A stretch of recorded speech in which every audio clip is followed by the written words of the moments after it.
Hi అందరికీ welcome back to my channel చిట్టి Riya vlogs. ఈరోజు వీడియో వచ్చేసి చాలామందికి ఫేవరెట్ కర్రీ అయినటువంటి గోంగూర చికెన్ కర్రీని ఎలా ప్రిపేర్ చేసుకోవాలో ఈ వీడియోలో అయితే చూసేద్దాము. ప్రాసెస్లోకి వెళ్ళే ముందు ఈ వీడియో చూస్తున్న ప్రతి ఒక్కరూ ఛానల్ని అయితే సబ్స్క్రైబ్ చేసుకోండి. మీరు సబ్స్క్రైబ్ చేసుకోవడం వల్ల ఇలాంటి కుకింగ్ వీడియోస్ నోటిఫికేషన్ అనేది మీకు వస్తుందన్నమాట. ఛానల్ని అయితే సబ్స్క్రైబ్ చేసుకొని వీడియో నచ్చితే వీడియోని లైక్ చేయండి, షేర్ చేయండి. ఛానల్ని అయితే ప్లీజ్ సబ్స్క్రైబ్ అయితే చేసేసుకోండి. ప్రాసెస్లోకి అయితే వెళ్ళిపోదాము.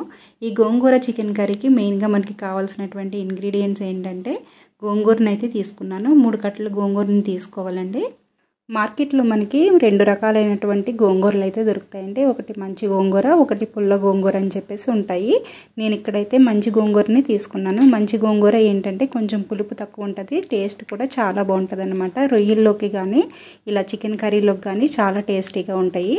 ఇక్కడ నేను 3 కట్టలు గోంగూరని తీసుకుని బాగా క్లీన్ చేసుకున్న తర్వాత దీంట్లో కొన్ని పచ్చిమిర్చి, అదేవిధంగా కొంచెం ఆయిల్ కూడా యాడ్ చేసి మూత పెట్టి ఒక 5 మినిట్స్ పాటు ఉడికించేసుకోవాలండి. ఇది ఉడికిన తర్వాత దీన్ని కొంచెం స్మాష్ చేసుకుని పక్కన పెట్టుకోవాలి. తర్వాత 1/2 kg వరకు చికెన్ అయితే తీసుకొని ఇందులో కల్లుప్పుని అయితే యాడ్ చేసుకోండి. టేస్ట్ చాలా బాగుంటుంది. రుచికి సరిపడినటువంటి సాల్ట్ని, అదేవిధంగా కొంచెం పసుపు, కారాన్ని కూడా యాడ్ చేసుకుని దీన్ని ముందుగానే మ్యాగ్నేట్ చేసుకుని పక్కన పెట్టుకోవాలి. ఈ గోంగూర చికెన్ కర్రీకి మనం కారం కన్నా ఎక్కువగా పచ్చిమిర్చిని యాడ్ చేసుకుంటే టేస్ట్ చాలా బాగుంటుందండి. అందువల్ల మీరు గోంగూరని ఉడికించుకునేటప్పుడు పచ్చిమిర్చిని యాడ్ చేసుకోవడం మర్చిపోకండి. ఇలా చికెన్ని మ్యాగ్నేట్ చేసుకుని పక్కన పెట్టుకున్న తర్వాత బాండీలోకి ఆయిల్ తీసుకోవాలండి. కొంచెం ఎక్కువగానే ఆయిల్ పడుతుంది ఈ కర్రీకి. ఇలా ఆయిల్ కొంచెం వేడెక్కగానే ఇందులో కొన్ని చెక్క, లవంగాలు, యాలకులు, దాంతోపాటుగా కొంచెం బిర్యానీ ఆకును కూడా యాడ్ చేసుకుని ఇవి కొంచెం ఫ్రై అవ్వగానే ఉల్లిపాయలు, కొన్ని పచ్చిమిర్చిని కూడా ఇందులో వేసుకుని బాగా ఫ్రై చేసుకోవాలండి. ఇవి బాగా ఫ్రై అయిన తర్వాత 2 టేబుల్ స్పూన్ వరకు అయితే నేను అల్లం వెల్లుల్లి పేస్ట్ వేసుకొని కొంచెం వేయించుకున్న తర్వాత 1 టీ స్పూన్ వరకు ధనియాల పొడి, జీలకర్ర పొడి ఒక్కొక్క టీ స్పూన్ చొప్పున వేసుకున్నాను. ఇవి కొంచెం ఫ్రై అవ్వగానే మనం మ్యాగ్నేట్ చేసి పెట్టుకున్నటువంటి ఈ చికెన్ ఏదైతే ఉంటుందో అది కూడా వేసుకోవాలండి.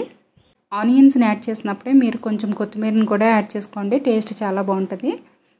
ఇందులో మనం చికెన్ ఎప్పుడైతే వేస్తామో ఆ టైంలో మనం హై ఫ్లేమ్ పెట్టుకోవాలండి. హై ఫ్లేమ్లో పెట్టుకుంటే చికెన్ మనకి చాలా సాఫ్ట్గా వస్తుంది అన్నమాట.